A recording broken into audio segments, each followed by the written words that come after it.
ডানে আমার গার্ড, বামে গার্ড, সামনে পেছনে সিকিউরিটি গার্ড। আমার পাহারাদারের অভাব নাই, টাকার অভাব নাই, গোলামের অভাব নাই। আমি নিজের হাত দিয়া খানা খাই না কেন? আমার হাতটা ময়লা হয়ে যাবে। আমারে খানা চাবিজ দিয়া আর একজনের মুখে তুইলা দেয়। কি কত বাহাদুরি! কিন্তু চক্ষু যখন বন্ধ হয়ে যাবে, হঠাৎ দেখবা গায়ের গেঞ্জিটা পর্যন্ত নিজের আপন জনেরা বেলেট দিয়া কাইটা রেখে দিবে।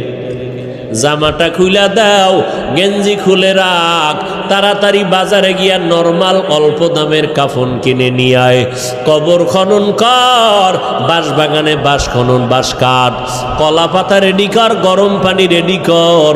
লাশটা ঘর থেকে তাড়াতাড়ি নামা, কয় বাইরে বৃষ্টি, কয় বৃষ্টি হোক, পলিথিন কাগজ দিয়ে পেঁচাইয়া বাইরে রাখ। এখন আর মরা লাশ ঘরে রাখা যাবে না।